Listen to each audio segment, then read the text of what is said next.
안녕하세요. 전주대 평생교육원 경매 수업에서 자주 질문 받는 부분들 보강해 드리려고 이렇게 영상을 찍습니다.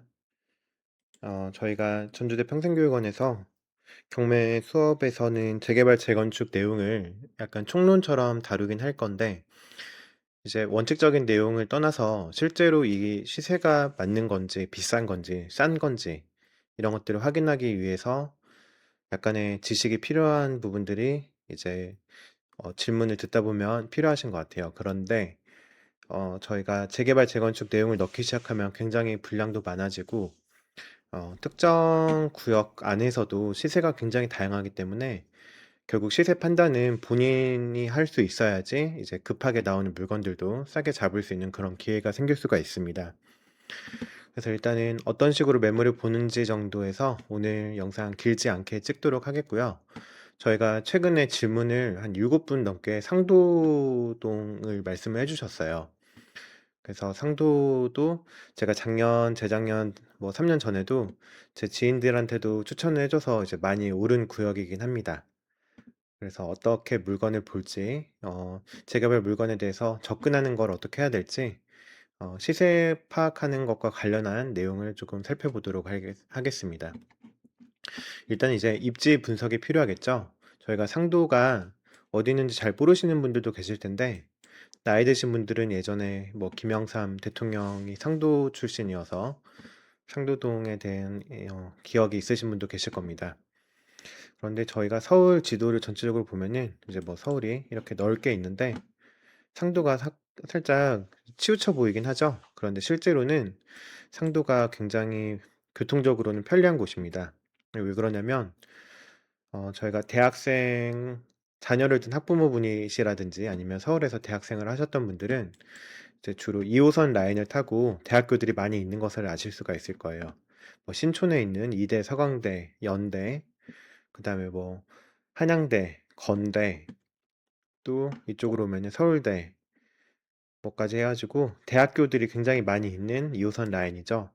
그런데 2호선 라인에는 이제 강남을 끼고 혹은 뭐 종로를 끼고까지 해서 업무 지역도 많이 돌고 있는 서울의 메인 순환선이기 때문에 대학생 남매 자녀 혹은 뭐 형제 이렇게 해서 대학교를 가게 되면은 2호선 라인 쪽에 있는 대학교를 가건 혹은 또 한 명이 직장 생활을 하고 한 명은 대학생을 하게 된다고 했을 때 의외로 2호선 라인 중에서 서울대구역 쪽이 20대들한테 익숙한 지역이 되기가 쉽습니다.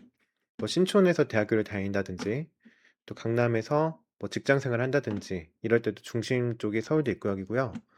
뭐 20분이면 서로서로 강남에서 서울대 입구역, 서울대 입구역에서 홍대까지도 왔다 갔다가 되기 때문에 교통적으로는 이제 의외로 지하철을 놓고 봤을 때는 이쪽 라인이 이제 중심지 역할처럼 하게 되죠. 그런데 서울대 입구역 위로도 숭실대가 있고 이렇게 숭실대 쪽으로 가서 상도역에서 상도 터널을 지나게 되면은 터널이 바로 나오죠.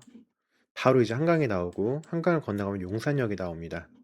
그래서 이제 호남선을 이용해서 KTX를 타고 다니시는 분들은 용산역에서 올 때도 상도가 굉장히 가깝고 어떻게 보면 상도가 이제 7호선을 끼고 있으면서 교통적으로는 강북으로 가기도 좋고 이제 뭐 서울대 입구역 쪽으로 나가기도 좋고 의외로 교통이 편한 곳 중에 하나입니다. 차도 덜 밀리고요. 뭐 강남 쪽보다는. 근데 무엇보다 상도 재개발이 많이 뜬 이유가 있어요. 뭐냐면 제가 재개발 쪽 이야기를 할 때 주변 신축 가격이 굉장히 중요하다고 말씀을 드렸죠.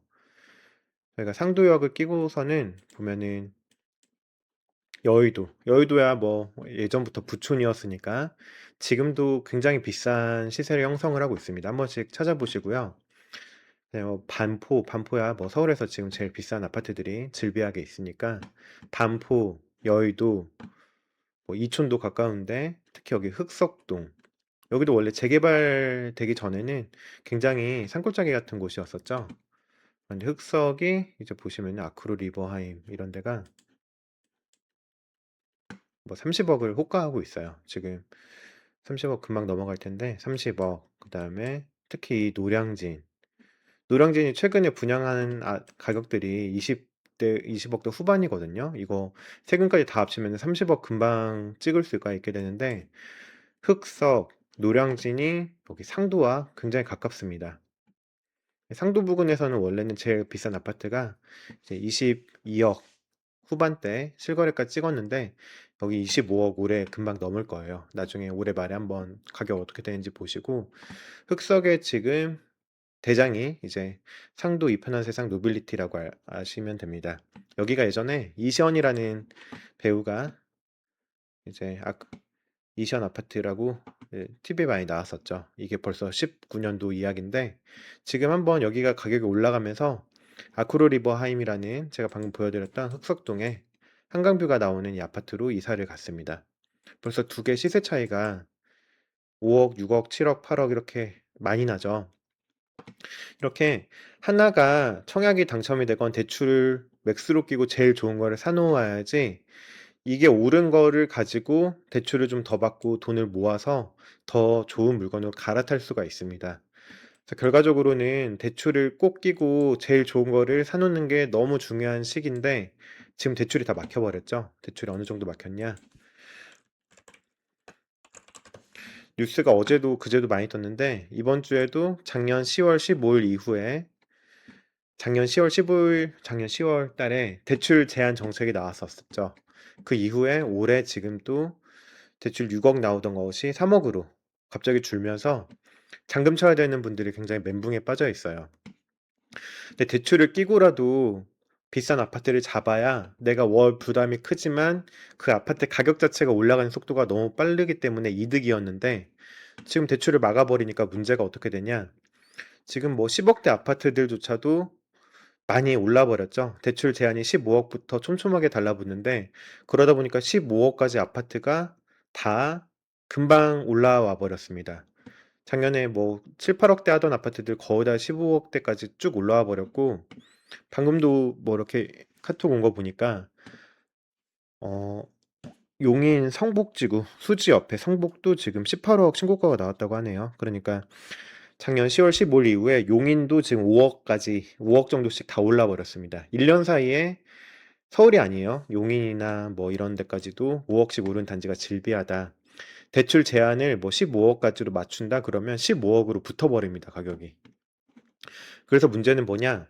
작년 동기간에는 작년 여름만 하더라도 상도가 그렇게 뭐 비싸긴 해 보였죠. 그런데 그걸 대출 끼고 자기 자본이 부족해도 살 수가 있었는데, 지금은 이제 대출이 막히면서 비교적 저렴한 재개발들을 다 사버리기 때문에, 여기가 그 가격이 주기에 조금 애매한데도 불구하고 많이 올라 버렸습니다. 말하자면 이미 15억 넘어가 버리고 대출로 접근이 불가능한 아파트들은 빼버리고 그 이하에서 재개발이라도 잡자가 돼 버렸는데, 재개발의 문제점들이 꼭 있죠. 그래서 지금 재개발 문제점도 말씀드리기 전에, 여기처럼 노량진 재개발 구역이 촘촘하게 붙어 있죠.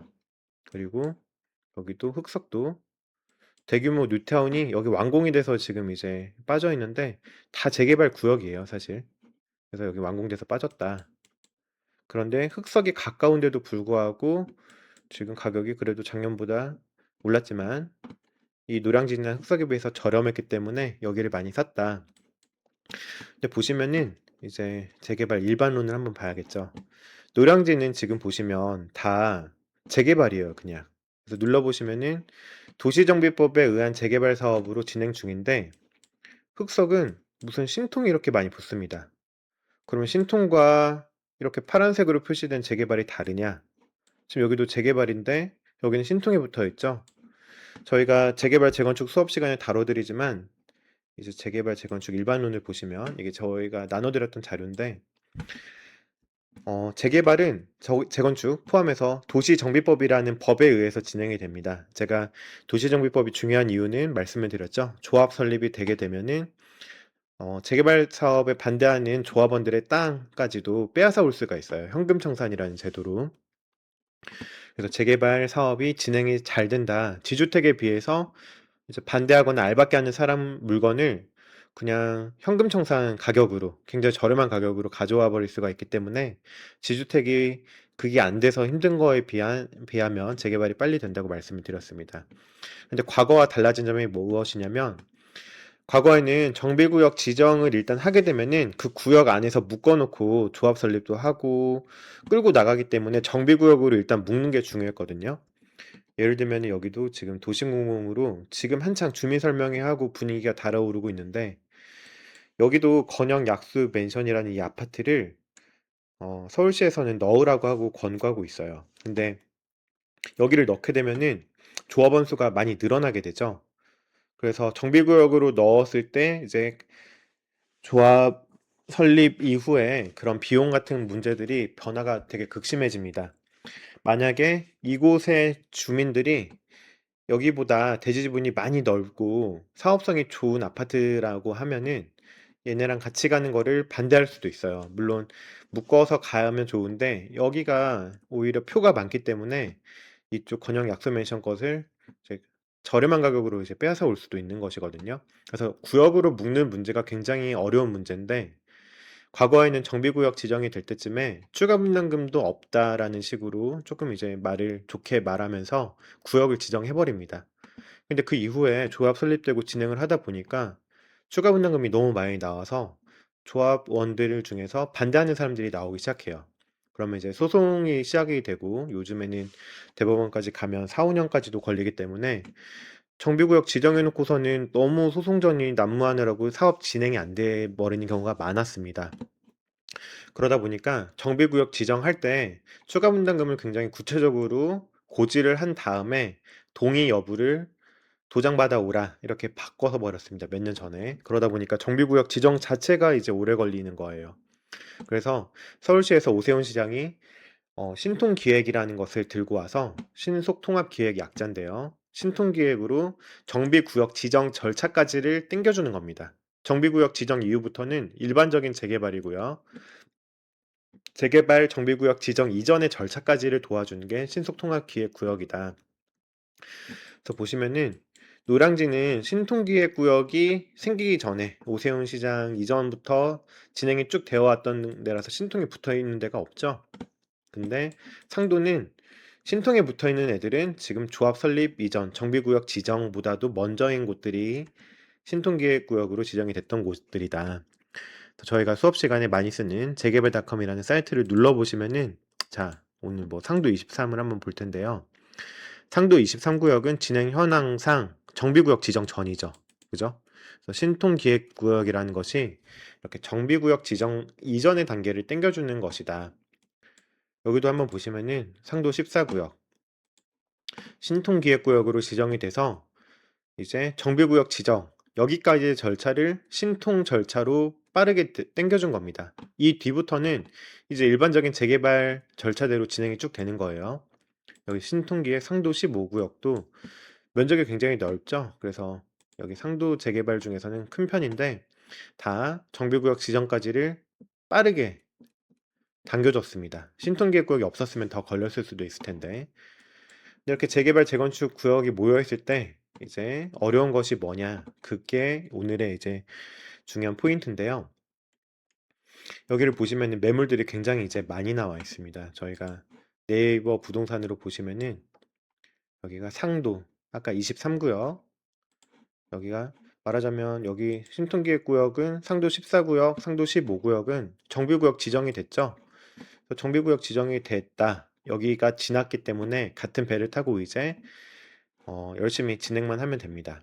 근데 정비구역 지정 이전인 곳들은 여기 상도 23구역 이런 곳들은 정비구역 지정이 안 된다면 문제가 있겠죠. 내가 빌라를 정비구역 지정이 돼서 재개발이 된다고 해서 샀는데 이게 갑자기 지정이 해제가 돼 버린다. 그럼 피를 막 5억씩 주고 샀는데 갑자기 피가 날아가 버리는 경우가 발생할 수가 있습니다. 그래서 이때 어떤 것들이 중요한지 이런 것들을 좀 살펴보기로 할 텐데요. 이제 시세 분석을 하기 전에 저희는 제가 수업 시간에 말씀드린 카톡방에서 저희 카톡방에서 올려드리는 자료들을 보면 가끔씩 서울시 신통기획 대상지 선정, 뭐 후보지 발표 이런 뉴스가 뜹니다. 여기도 보시면은 25년 7월 3일 딱 1년 전이죠. 딱 1년 전에 신통기획 후보지라고 해서 사업 대상지 발표를 하게 됩니다. 여기가 방금 봤던 상도 23구역입니다. 그래서 이런 거를 발표하기 전에는 25년 7월 3일 전에는 가격이 저렴한 애들이 꼭 있어요. 그래서 신통기획 상도 23구역 매물 같은 걸 살펴보시면은 이제 이런 것들 작업을 하는 거는 과거에 실제가 어땠는지를 이제 보는 거거든요. 25년 6월까지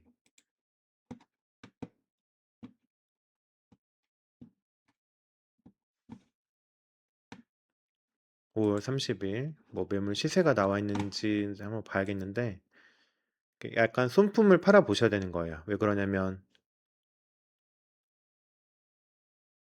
여기는 없는데 어,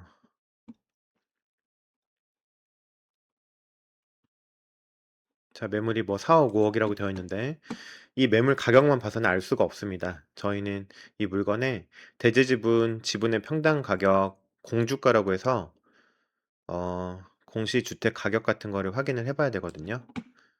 이 물건을 한번 제가 하는 것처럼 보고 이제 따라해 보세요. 그러면은 신통기획으로 상도 23구역의 매물들은 작년만 해도 대지 지분 평당 뭐 4천만 원에서 한 8천만 원 사이에서 이제 거래가 되고 있었습니다. 그런데 이 이후에 보시면은 가격이 이제 많이 올라가거든요. 신통기획 후보지로 이제 발표가 되고 나면은 서울시에서도 이제 본격적인 움직임이 보이기 시작하는 것이기 때문에 가격이 올라가기 시작해요. 지금 네이버로 살짝만 살펴보시면은 이렇게 뭐 실제로 사진 찍어 오신 분들이 자세하게 사진을 올리고 분석도 해주시고 이렇게 하는데 이러면서 저희가 재개발 재건축 수업 때 말씀드린 것처럼 재개발 시 소유주가 몇 명인지, 일반 분양 물량이 몇 세대인지 이런 것까지를 조금씩 확인이 가능하겠죠. 그래서 지금 가격은 한번 지금 거를 한번 살펴볼까요? 신통기획 후보지로 보시면은 23구역이 상도초등학교 오른쪽 동작 센트럴자이 뒤편에 있는 이 구역이거든요. 가보시면 여기도 지금 이제 올라가고 있기 때문에 분위기가 다릅니다. 아주 초기 재개발 느낌 구역과 다르게 주변에 신축 단지들이 많이 들어오기 시작해서 이미 버프를 많이 받았어요. 그래서 이런 데를 눌러보시면은 자 대지 지분 뜨죠. 대지 지분 그래서 7.6평인데 7억 5천 지금 거의 평당 대지 지분 평당 1억에 거래가 되고 있습니다. 작년 재작년 말만 해도 평당 5천 6천 대도 있었거든요. 실제로 거의 2배 가까이 대지 지분 자체로는 많이 뛰어왔다고 볼 수가 있습니다. 공동주택 가격도 있죠. 그래서 저희가 재개발을 볼 때 공동주택 가격, 대지 지분이 다 중요하긴 해요. 왜냐면은 공주가를 가지고 이제 자기가 물건 가치가 어느 정도 되는지를 보는 스타일도 있고 대지 지분을 많이 보는 스타일도 있거든요. 근데 솔직히 말하면 둘 다 봐야 되는 거고요. 둘 다 봤을 때 뭐가 맞냐가 아니라 두 가지 다 보고 흐름이 어떻게 되는지를 보셔야 됩니다. 이게 어제 제가 올려드렸던 아이브 안효진이 당첨된 방배 5구역 같은 경우는 대지 지분이 넓은 단독주택들이 많은 곳이었었어요. 그래서 그런 것들은 대지 지분으로 거래를 하는 기준이 많이 형성이 되어 있었지만 여기는 이제 단독이 없고 이제 다세대 주택, 소위 말하는 빌라들이 많은 곳이거든요. 빌라들은 공동주택 가격이 어느 정도 되는지가 조금 더 편리한 기준이 되긴 합니다. 그리고 그 안에서도 뭐 1층이 좋냐, 2층이 좋냐 이런 것들이 쭉 있는데 그런 기준들이 의외로 한 3년, 4년 지나면 크게 차이가 나진 않아요. 말하자면 시세가 지금처럼 많이 올라가고 있을 때는 이게 물건이 2, 3천 정도 비싸다? 이래도 빨리 사버리는 게 훨씬 낫지. 이 중에서 좀 500만 원 더 싼 물건을 찾느라고 알아보러 다닐 때 계약이 바로바로 돼버립니다. 그러면 여기는 지금 대지 지분 평당 지금 1억 가까이 됐다. 왜냐면 매매가가 7억 5천인데 대지 지분이 7.6평. 공동주택 가격은 이 정도 가격이다. 이렇게 보시면 됩니다. 여기서는 지금 공주가는 사실 빌라가 오래됐는지가 되게 중요하거든요. 근데 지금 여기가 2003년 사용 승인 뭐 이런 기준으로 했을 때는 이렇다. 이거를 메모를 좀 해주시면서 여기 나와 있는 가격들을 여러 개를 적어 놓으시고 그중에 이제 비교를 하셔야 되는 것이 이 구역 안에 있는 물건을 정할 때의 기준이 됩니다. 만약에 나는 상도 15 구역 말고 상도 23 구역 말고 뭐 조금 더 빨리 이미 정비구역 지정된 데를 찾고 싶다라고 하시면은 뭐 상도 15 구역을 한번 볼까요? 상도 15 구역. 여기가 면적이 제일 넓으니까 약간 대장 같은 느낌으로 지금 이야기가 되고 있거든요. 그러면 다시 네이버 부동산으로 와서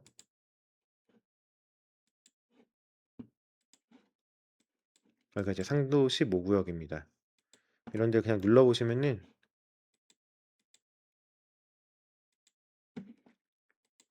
상도 15 구역이죠.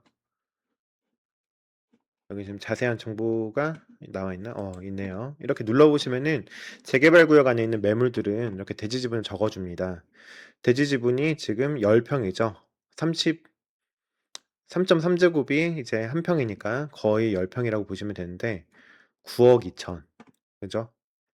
그러면은 아까 상도 23보다 평당 가격이 여기가 더 저렴한 느낌이죠? 그래서 반대로 말하면 상도 15구역은 지금 정비구역 지정까지 됐고 다음 단계 사업 시행 인가를 앞두고 있는데 평당 가격이 상도 23이 더 조금 비싼 느낌이 있다. 여기는 아직 정비구역 지정이 안 됐죠? 그죠?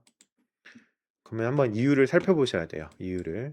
그러면 제가 재개발 사업은 토지주, 건물주, 뭐 빌라 주인들이 이 안에 있는 부동산 가진 사람들이 모두 모여서 자기 집들을 다 부수고 자기 집들을 다 담보로 제공을 해서 재개발 사업을 공동으로 추진하는 거라고 했어요. 그 다음에 이걸 일반 분양을 다 해가지고 총 벌어들이는 수입을 나눠 갖는 제도가 바로 재개발 사업입니다. 상도 15구를 찍어보시면은 여기서 토지 소유자가 2108명이라고 되어 있네요. 그죠? 근데 공급 세대는 3200세대, 3204세대니까 두 배가 안 됩니다. 그죠? 두 배가 안 돼요. 토지 소유자들 다 합쳐서 조합원 수가 2000명대인데 지금 3000세대를 공급을 하겠다. 그래서 이런 것들을 봤을 때 총 들어간 부동산 가격 대비 총 매출액, 일반 분양분까지 다 해서 얼마를 벌어들이느냐. 그것이 100보다 넘으면은 이득이 되는 거죠. 그걸 비례율이라고 하는데 상도 15구역의 비례율은 추정 비례율 107%. 그죠? 근데 분양가에 따라서 119%까지 올라간다. 지금 공사는 저기 일반 분양을 앞두고 건물이 어느 정도 올라간 다음에도 공사 비용을 추가로 부담할 수도 있는 거거든요. 저희가 지금 전주에서도 감나무골이 최근에 추가 분담금을 올려버려서 말이 많은데 원래 공사 자체를 계약할 때 5, 6년 전에 해놓고서 그 5, 6년 사이에 지금 전쟁도 나고 굉장히 인건비, 자재비 여러 가지 비용이 많이 들어갔죠. 그래서 건설사들도 처음에 약속할 때는 어느 정도 확정된 비용이라고 제시는 하지만 그런 전쟁 등으로 인한 비용 상승을 법원에서도 인정을 해줘 버리는 분위기입니다. 지금 판례를 보면은. 그래서 비례율이 나중에도 바뀔 수가 있다. 그래서 이런 비례율이 일정도 레인지 안에서 움직인다는 정도까지는 보시면 됩니다. 그래서 이렇게 공사 기간까지 다 감안해서 긴 시간 동안 내가 생각했던 예상 매출, 예상 비용이 다 달라져서 사업의 내용들이 리스크가 있기 때문에 초기 재개발은 그만큼 싸게 사야 안정성이 더 확보가 된다. 이렇게 봐주시면 돼요. 반면에 상도 23구역을 한번 볼까요? 아까 상도 15는 2000세대가 3000세대를 공급하는 건데 여기는 상도 23구역은 900명. 조합원 수는 이 정도인데 공급하는 세대가 훨씬 많아요. 지금 여기에는 확정이 안 됐기 때문에 아직 정비구역 지정이 안 됐기 때문에 안 나오죠. 정비구역 지정이 나와야지 예상 일반 분양 물량까지 다 뜹니다. 지금 여기가 토지 등 소유자가 1000명 정도인데 상도 23구역은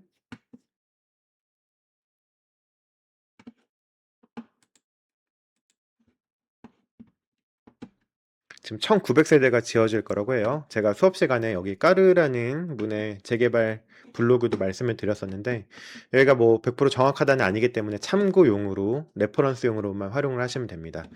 1000명 정도가 지금 저희가 봤던 조합원인데 토지 등 소유자가 1000명 정도가 모여서 거의 1900세대니까 두 배 가까이 지어지죠. 그래서 비례율이 아까 상도 23보다 더 좋을 수가 있다고 볼 수가 있겠죠. 여기는 2000 조합원 2000명 정도가 모여서 3000 세대를 공급하는데 여기는 거의 2배를 공급하니까. 그래서 그런 것들이 이제 대지 지분의 평당가에도 반영이 돼 있다고 보실 수가 있습니다. 그래서 이게 구역별로 사실은 뭐 얼만큼 사업성이 좋은지가 달라서 매물의 가격이 얼만큼 비싸다 싸다가 일률적으로 말할 수가 없는 거예요. 정확히 더 말하자면 빨리 사는 게 더 싸다. 그것만큼은 정확하다고 말할 수가 있겠죠. 그래서 일단은 가격 비교는 그 정도 레퍼런스로 하실 수가 있게 되겠고, 지금 구역 내 토지 소유자가 950명 정도로 상도 15구역에 비해서 상대적으로 적다고도 적혀 있죠. 그러니까 이런 것들은 상도 몇 구역 이런 거를 검색을 하시면은 쉽게 접할 수 있는 정보기 때문에 투자하시는 분으로서는 당연히 해보셔야 돼요. 거기에다 더하기 대출 제한이 여기다가 가격 인상 요소가 됩니다. 왜냐하면 상도 23구역 자체가 정비구역 지정이 아직 안 됐기 때문에 아주 초기 재개발이 맞아요. 그죠? 정비구역 지정이 안 됐기 때문에 극초기 재개발이라고 할 수가 있습니다. 그러면 완공 시점으로부터 더 앞으로 올수록 리스크가 커지는 것이기 때문에 리스크가 더 남아있음에도 불구하고 지금 상도 15구역보다 약간은 비싼 느낌까지 올 정도니까 이건 지금 대출 제한 이번 주에도 지금 1일 전이죠. 어제 뉴스 대출 제한을 계속 걸어버리니까 뭐 지금 내가 모은 돈이 5억 이렇게 있는 사람들이 많은데 거기다가 대출 제한 얹어가지고 살 수 있는 집부터 빨리 사게 돼서 이 10억 안쪽에 있던 물건들이 너무 비싸지고 있어요. 그죠? 그런 게 리스크라고 할 수가 있습니다. 그러면 저희가 어느 정도 비교하는 건 알겠는데 이 안에서 네이버 부동산에 사는 말이 뭔지 모르겠다. 공시지가 있고 뭐 대지지분 있고 여기서도 매물 같은 거를 살펴볼 때 그죠? 지분 나와 있고 공주가 나와 있고 이런 걸 가지고 내가 돈이 얼마큼 들어갈지 이런 걸 어떻게 알겠느냐? 그런 것들 한번 살펴볼게요. 이건 어차피 수업 시간에 다시 다룰 거니까 나중에 자세하게 말씀을 드릴 겁니다. 저희가 겨울학기 때 나눠드렸던 자료인데 자, 매매가 계산하는 방법이 쭉 나와 있죠. 그래서 신축 프리미엄, 매매 가격, 권리 가격 뭐 이런 게 쭉 나와 있는데 자, 다시 한번 천천히 한번 보겠습니다. 이 물건의 감정가라고 하는 게 나오는데 감정가는 언제 나오죠? 저희가 수업에서도 말씀을 드렸는데 사업 시행 인가가 나오고 감평이 이루어집니다. 그 순서는 조합이 못 바꿔요. 도시정비법에 나오니까. 그래서 사업 시행 인가가 나오면서 감정평가를 하게 되고 그 감평이 나오게 되는데 감평 가격이 예상과 다르게 나오면은 실망 매물이 많이 나와서 그 물건을 급매로 사는 것도 매매로 사실 분들은 좋은 투자 방법이라고 했죠. 왜냐하면 사업 시행 인가가 나버렸기 때문에 여기서 피가 갑자기 1, 2억 빠진 급매가 나온다고 했을 때는 금방 1, 2억 정도 더 싸게 살 수 있는 기회가 나오긴 합니다. 거기다가 사업 시행인가 시점으로부터 뭐 한 9년, 10년 정도 이후까지는 완공돼서 입주가 가능하다는 예상이 나오기 때문에 안정적으로 그래도 기한이 확보가 되는 거죠. 그런데 사업 시행인가 전으로 와버리면은 예전에는 서울시 사업 시행인가와 관리처분계획인가 이 두 개 이후에 7, 8년 정도 후에까지가 평균적인 입주 기간이었었어요. 서울시에서도 통계로 제공을 했었는데 지금은 사업시행 인가로부터도 거의 한 10년 가까이를 잡아야 안정적으로 보입니다. 건설 기간 자체가 너무 길어져 버렸어요. 그런데 문제는 사업시행 인가 전에는 몇 년이 걸리냐 이건 통계도 잡기 어려울 정도로 제각각입니다.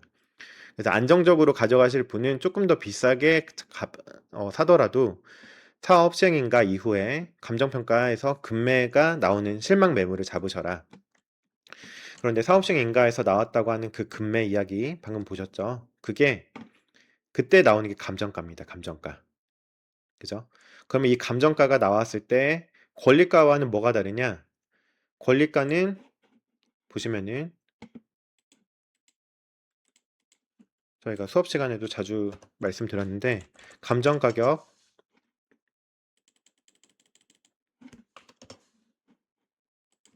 감정가, 비례율 이게 권리가액입니다. 말하자면 이 물건이 조합에서 감정평가를 돌렸더니 뭐 아까 물건들도 여기서 보시면 나오는 공주가, 공시주택 가격이거든요. 이 공시주택 가격은 국가가 세금 부과를 위해서 만들어 놓은 가격표기 때문에 이건 감정평가 금액은 아니에요.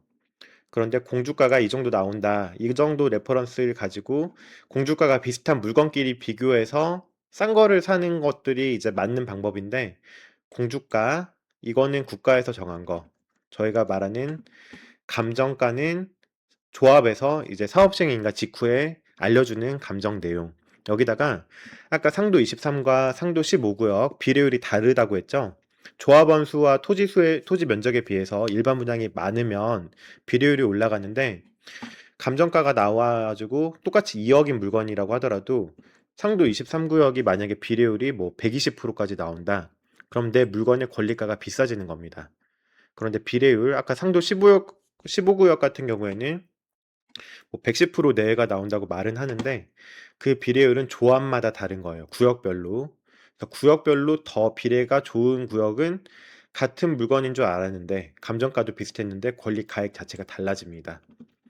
그래서 이 권리 가액에다가 여러분들이 프리미엄을 붙여서 매매를 하게 되는 거예요. 그렇다면 감정가가 안 나와 있는데 여기에 프리미엄 같은 게 붙은 것들은 어떻게 확인을 하냐? 이거는 공시지가, 감정가는 안 나와 있기 때문에 아까 말씀드렸던 공시주택 가격, 이걸 가지고 비슷한 애들끼리 제일 싼 거를 산다. 이런 식으로 보시면 되겠습니다. 그러면 여기서 이제 프리미엄이 붙어서 거래를 했죠. 근데 저희는 권리 가액까지는 나왔는데 조합원 분양가는 사실 아직 통보가 안 돼 있어요. 왜냐하면 사업시행 인가를 준비하면서 이제 그때쯤에 건설사랑 도급 계약을 맺게 되는데, 건설사가 뭐 예를 들어서 상도 23구역 같은 경우에는 3년 후에 도급 계약을 맺는다. 그 시점에는 건설비가 더 늘어나 있겠죠. 그래서 조합원 분양가 자체가 지금이랑 비교를 할 수가 없을 겁니다. 조합원 분양가가 상도 재개발 구역에서는 어느 정도인지 한번 볼까요? 상도 15구역. 재개발닷컴 사이트가 좋다고 말씀드리는 거가 여기가 정보가 많아요. 이거를 다 보시는 분들이 계실지 모르겠지만 구역 정보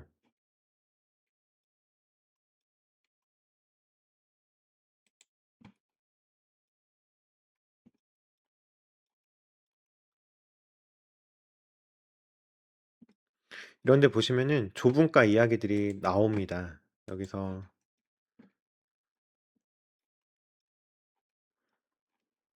이런 걸 쭉 살펴보셔야 돼요. 사업시행인가 이야기들 1년 전보다 많이 올랐다. 그죠?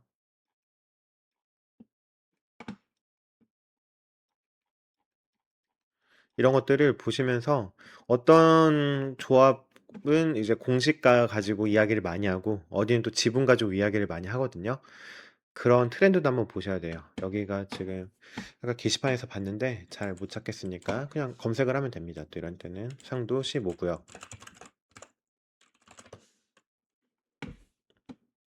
그러면은 국평 기준으로 조합원 분양가 12억이다. 그죠?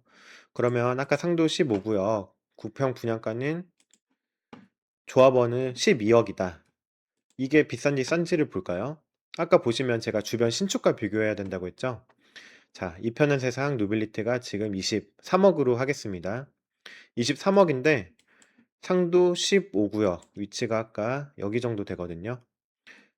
지하철보다 훨씬 안쪽으로 들어오게 되죠. 그래서 여기가 만약에 조합원 분양가가 12억 정도라고 이야기를 하게 되면은 어? 이 편은 세상 노빌리티가 23억인데 여기는 12억이면 거의 11억이 지금 싸잖아 가 아니고, 여기다가 이제 여러분이 그런 물건을 구입하려고 할 때는 P가 붙겠죠. 그러면은 만약에 여기가 입주가 10년 후라고 했을 때 2036년 2036년에는 가격 어느 정도 될까? 지금 여기 신축은 34평이 23억이다. 지금 나는 여기를 12억 주고 사기가 어렵겠죠. 왜냐면은 자, 조합원 분양가는 다시 지도를 보시면은 신축 매수가는 조합원 분양가. 그러니까 조합원 분양가의 차액만큼 여러분께서 만약에 권리가액이만큼 있고 프리미엄을 더 주고 샀는데 거기다 좁은가를 더 얹히는 거거든요. 그래서 조합원 분양가의 차액만큼을 더 부담을 해야 된다. 그럼 나중에 그런 물건을 매수하시고 나서 추가 분담금이 붙게 되는 거죠. 그죠?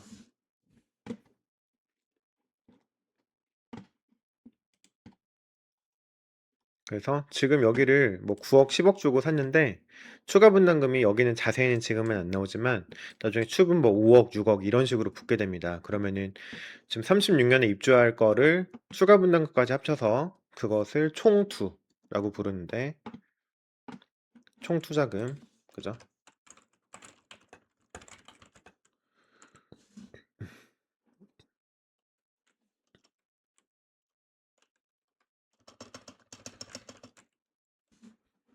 지금 신축 매수가 총투자금을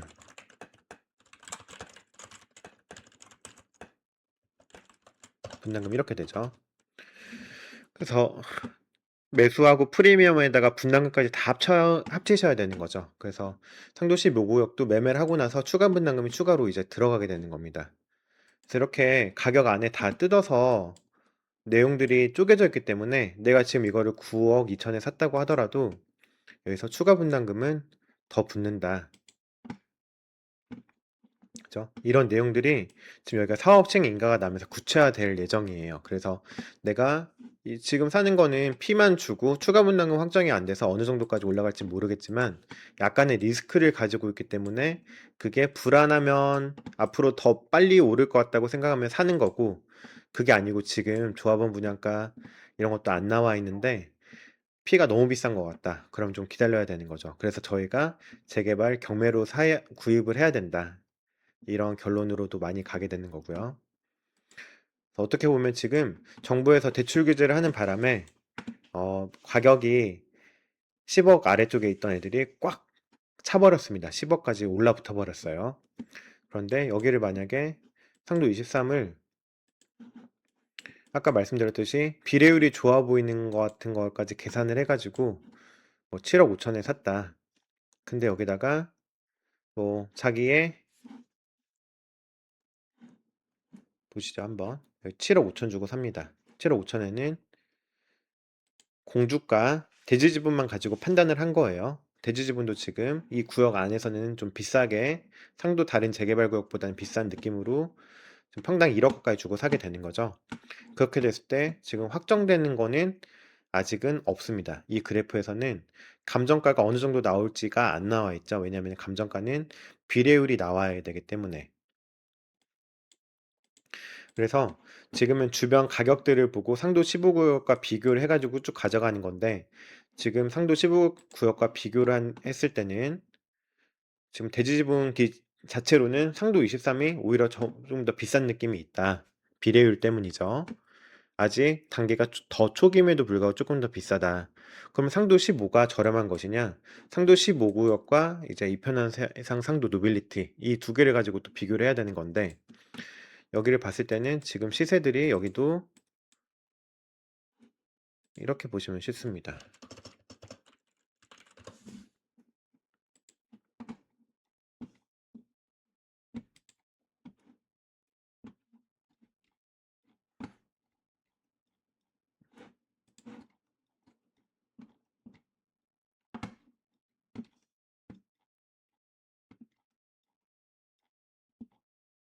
매물표 정리한 걸 아직 못 찾았는데 자 이걸 놓고 보시면 돼요. 그래서 이게 나중에 재건축 물건들이 이렇게 많이 표현이 되는데 예상 비례율 감정평가 금액 같은 걸 놓고 내 권리가액 같은 거를 추정을 한번 해보고 그래서 매매 금액을 정하고 프리미엄을 가지고 붙여서 이제 매수를 하게 된다.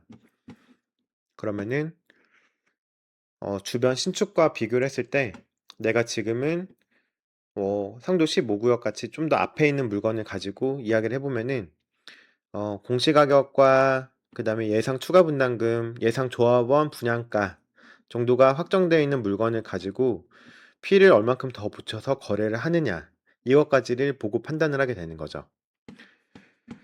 그래서 결국은 이 표를 좀 자세히 보시면서 프리미엄과 매매 가격, 권리가액과의 비교, 뭐 신축 매수 가격이 총투가 되는데 총투가 지금 확정이 안 되지만 조합원 분양가는 아까 상도 15구역이 12억 정도로 이야기가 되고 있기 때문에 내가 조합원 분양가 더하기 프리미엄을 얼마를 더 주고 사는지 정도는 지금은 확인이 좀 되거든요. 왜냐면 예상 조분가가 나와 있기 때문에 그 조분가를 가지고 피가 지금 비싸냐 싸냐 이걸 주변 신축 아파트 노량진이면은 노량진의 신축 아파트들 상도면은 상도의 신축 아파트들 흑석이면 흑석의 신축 아파트와 놓고 비교를 해야 됩니다. 그래서 생각보다 중요한 게 내가 뭐 장위 이런 데들도 사놨어요. 그러면 사람들이 장위와 상도를 비교해 가지고 조합원 분양가가 둘이 비슷해 보여서 나는 총투가 비슷해 보여서 뭐 장위를 샀는데 갑자기 흑석과 노량진이 치고 나가 버리면은 내가 샀던 금액이 저렴해지게 됩니다. 왜죠? 나는 샀는데 내가 팔 때는 이게 적용이 되겠죠. 다른 사람들은 나는 조합원 분양가를 4.5억 주고 아니면 아까 상도 15구역이 조합원 분양가 12억 추정이라고 했어요. 그래서 12억 주고 샀는데 갑자기 주변에 노량진이 국평이 30억에 거래가 되기 시작해요. 그러면 다른 사람들이 노량진이 30억이야? 그럼 나는 상도 15를 25억은 주고 살래. 그러면은 그때부터는 12억 주고 산 게 프리미엄이 13억이 더 붙어가지고 이제 25억에 거래가 되겠죠. 그래서 지금 생각보다 중요시 하시는 부분이지만 별로 그렇게 중요하지 않다 싶은 부분들은 지금 공시지가 가지고 100만 원, 200만 원 더 비싸냐 싸냐 구분하는 거.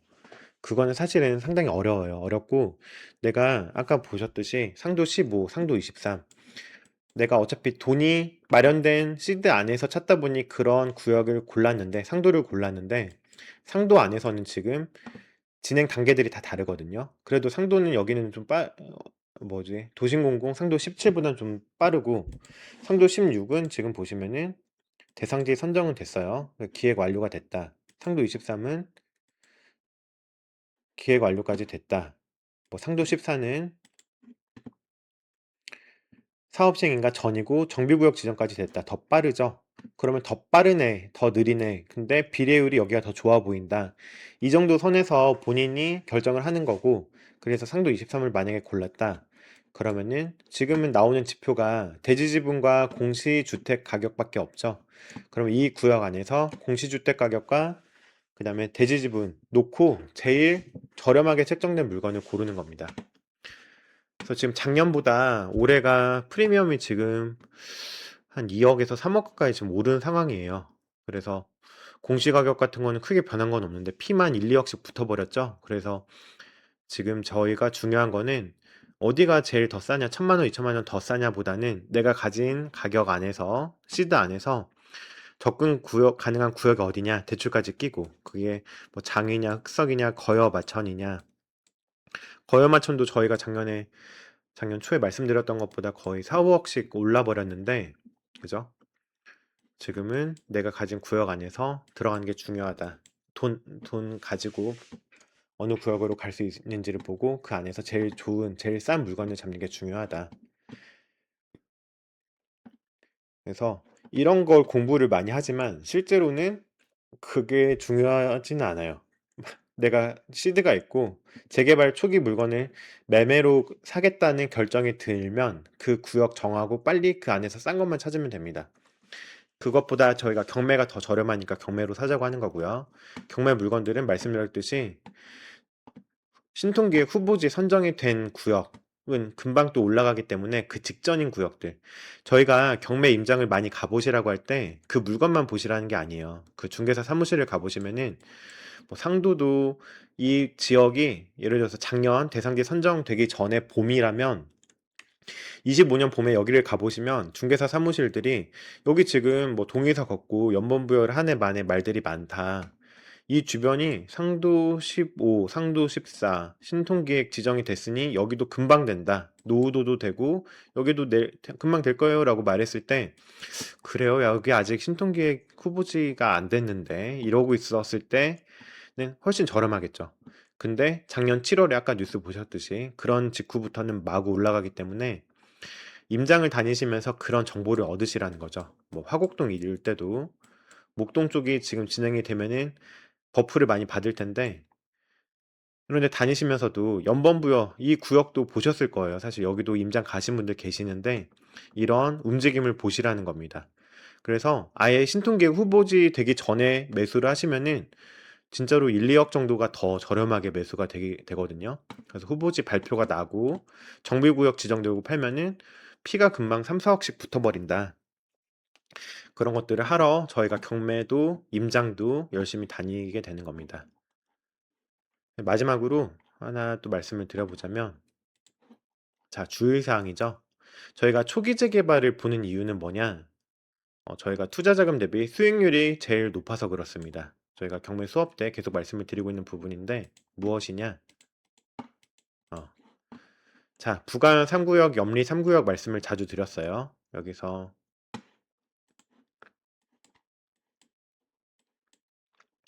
부가현 3구역 면적이 넓은데 염리 3구역은 어디였냐? 마포 프레스티지자의 1단지, 3단지 여기. 작아요. 지금 동그라미 치고 있는 여기인데 염리 3구역 그리고 훨씬 넓은 부가현 3구역 두 곳 다 비슷한 시기에 정비구역 지정이 됩니다. 그런데 여기는 21년도 준공돼서 벌써 6년 차 단지가 됐죠. 여기는 아직도 사업 시행이 인가가 안 났습니다. 완공되면 2035년 넘어갈 거예요. 그러면은 같이 시작을 했는데 결과적으로는 15년 차이가 나버리거든요. 그래서 재개발로 완공 때까지 보겠다가 제가 기도를 아무리 열심히 해도 알 수가 없는 문제가 됩니다. 부가현 3구역이 훨씬 넓고 좋다고 해서 넘어간 사람도 굉장히 많았었거든요. 입주를 못 보고 돌아가시는 분도 나오시겠죠. 그래서 말하자면 정비구역 지정 전에 초기에 사서 적당히 많이 오르면 팔고, 근데 생각보다 조합 설립도 빨리 되고 사업식 인가도 빨리 나고, 그러면 그런 곳들은 초기에 주었기 때문에 오래 들고 가도 부담이 없습니다. 뭐 한 3억 들어갔는데 이건 내가 오래 걸려도 뭐 부담하겠다, 리스크를 감수하겠다 그랬는데, 만약에 뭐 10억씩 들여서 이제 여기를 비싸게 주고 전 재산을 걸고 들어갔는데 이렇게 오래 걸려버리면 너무 힘들겠죠. 그래서 베스트는 초기 재개발을, 극초기 재개발을 여러분들께서 임장 다니시면서 흐름을 보고 여기 신통기의 후보지 대상지가 될 것 같은데, 그런 것들을 몸으로 귀로 듣고 느끼신 다음에 경매로 싸게 낙찰을 받고, 그 다음에 정비구역 지정이 되면 비싸게 팔고, 혹은 그 물건들이 몇 개가 남아 있는데 그것 중에 진행이 빨리 잘 된다 그러면 그런 물건들을 들고 가시면 베스트 투자가 아닌가 싶습니다. 지금 금요일날 수업에서도 상도 이야기가 많이 나와서 제가 급하게 지금 찍어봤는데 시간이 생각보다 길어졌네요. 그래서 물건 볼 때 중요한 게 의외로 지금 뭐 1,000만 원, 2,000만 원 아끼는 그런 것보다는 내가 구역을 정하고 그 구역 안에서 제일 싼 것을 빨리 찾는 것이 중요하다. 어차피 계산이 정확히 어려워요. 왜냐면 감정가가 안 나와 있고, 이런 비례율조차도 상도 15구역조차도 지금 안 나와 있는데, 뭐 예를 들어서 상도 12구역을 보신다고 하면은 비례율 예상도 잘 안 되겠죠. 그래서 이런 초기 단계에서는 저희가 수업 시간에 알려드린 이 툴 가지고도 확인이 어렵다. 그 구역부터 정하고 그 구역 안에서 싼 거를 사면 된다. 다만 이런 개념들을 알고 계셔야지 중개사 사무소 가서 매매 물건을 보실 때 주변 이야기를 해주시면서 물건 이야기를 하거든요. 그럼 주변은 진행이 좀 빨리 된 곳들은 감정가, 권리가 이런 것들이 확정이 되어 있어요. 그런 것들을 설명해 주실 때 비교가 가능하기 때문에 이런 내용들을 기억해 주시고 가시면 되겠습니다. 오늘 상도는 급하게 찍어봤고, 이런 식으로 다른 구역들도 이제 여름방학 기간에 올려드릴 테니까 시간이 되시면 한 번씩 봐주시면 감사하겠습니다. 여기까지 하고 마무리하겠습니다. 주말 잘 보내세요.